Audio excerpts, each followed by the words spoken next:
listening to this podcast that I enjoy called Now Playing, and they were talking about X-Men Days of Future Past, and they were talking about the character of Trask, played by Peter Dinklage, and talking about how they were waiting in the narrative that was in the cut that you get in the movie theater for it to be brought up that Trask is a little person, and as a little person that he should sort of have more empathy for the mutant situation since they're both othered. And that brought back my aggravation, not at them, but towards supernatural racism and supernatural racism as metaphors for actual racism. Because I think that it's often brought up in, like, I remember most vividly it being brought up in, like, True Blood and Vampire Diaries to a degree, because both of those featured, you know, black characters who were very vehemently anti-vampire, and it was meant that they were being judgmental and they were being prejudiced. And there's this line where Suki, I think, is one of the in-between cuts. I don't remember if it was in season 1 or if it's like an in-between like video clip where Suki said that Tara was being racist towards vampires. And this kind of idea that vampirism and mutants and all kinds of stuff is an appropriate metaphor, or works as a metaphor for for minority groups, for marginalized people. And I gotta say that I think that while the intentions of X-Men and these other products is to kind of use the social issues to kind of bring to light different things, and especially with the X-Men, I think when it's time for its time, it definitely was revolutionary in trying to do different things and bring into integration and things like that. I think that now, today, while it will still be a metaphor for like homosexuality and things like that, which I still think is not really appropriate, it doesn't work because mutants and vampires and werewolves are actually threatening. And I think that's the whole thing, that why I think the metaphor doesn't work, because it's like a black person or a non-white person, an LGBT person, a person who is neuroatypical, a person who has a disability, they don't have special powers. They don't have the ability to control magnetism, to change shape. Inherently, they don't have those powers. You know, you can be a mutant and those things, but they, as minority groups, don't have special powers. They don't drink blood. They don't turn into hairy werewolves and hunt you. They don't have anything about them that makes them, you know, a threat to humanity at all. But mutants do, and so do vampires, so do werewolves, and that's why it's ridiculous that you keep putting in, like, expecting, like, so the idea that someone who is, you know, a little person like Trask, how he's portrayed by Peter Dinklage, and I don't think it's even brought up in the movie that it's contextually brought up that he is a little person or whatever, but to assume that he would feel sympathy for mutants, to me, is ludicrous, because why would he feel sympathy for people who can levitate and move things with their mind and turn into fireballs? Like, why would his situation make him empathetic to theirs? Because there's no equivalency to that. There is no equivalency to being someone who is marginalized and has no way to fight back. This is a very macabre example, but I feel like, you know, just speaking from my own black perspective, like, if you're a black person and you're a mutant and you have powers, well, that would help you from not getting lynched. That would help you from escaping things, from dealing with Jim Crow. I mean, that would be an advantage.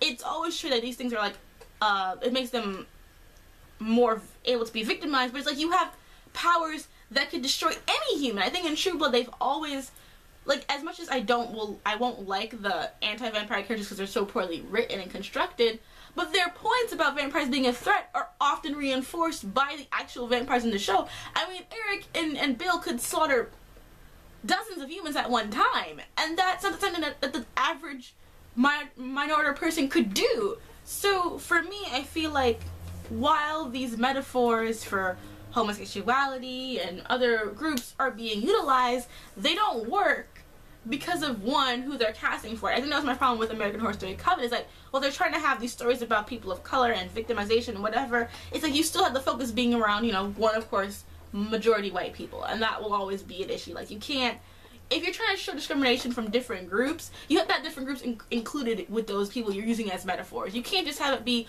all, like, I remember in True Blood there was a scene between between Sam, who's a shifter, and one of the girls from Friday Night Lights. I'm sorry, I forgot your name.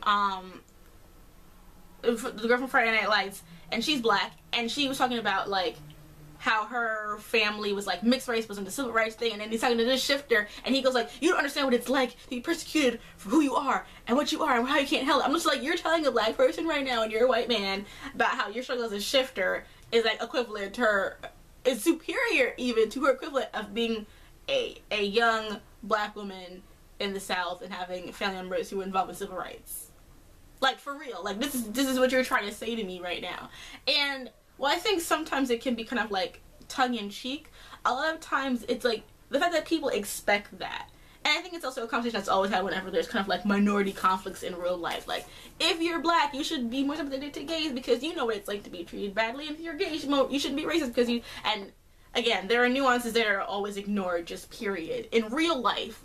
But in fiction, to have it even be said that, like, we're supposed to, like, I as a black person should feel bad for mutants if mutants were real, because I'm black, I know the struggle, and then I should understand their struggle. Now, mind you, when I was growing up, I totally fucked with Magneto, and I totally, like, related to him as an X-Men, as a Brotherhood character. I relate to Magneto and his group. Like, I think that, for me, when I read those narratives, when it's done well, because I think when X-Men is done well, it's just a lot of interesting things that make me, as a non-white person and someone who is marginalized, relate to that struggle and can relate to like what they're trying to do and how they do their message and what it can be.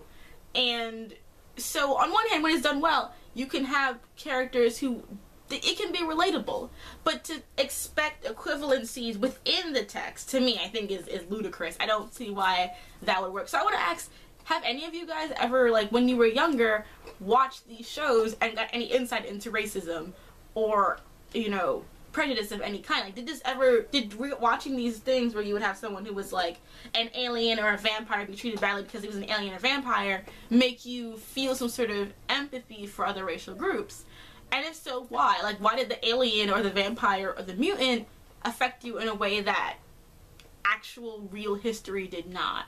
Because that's what they're always saying. Like, it exposes people to understand different things they never saw before. But I'm just like, so you couldn't relate to actual people, but you can relate to mutants and aliens and vampires and werewolves. To me, I just don't get it. But then again, you know, to me, it doesn't work. But I just would like to know what other people think, you know, or, you know, even if you are black, did it help you understand, like, a queer metaphor or something like that? Like, does it work for you whichever way you're spinning it? So that's my question. Does it work for anyone out there? Do you buy the metaphor? Do you think it's still valid? And if do you, why?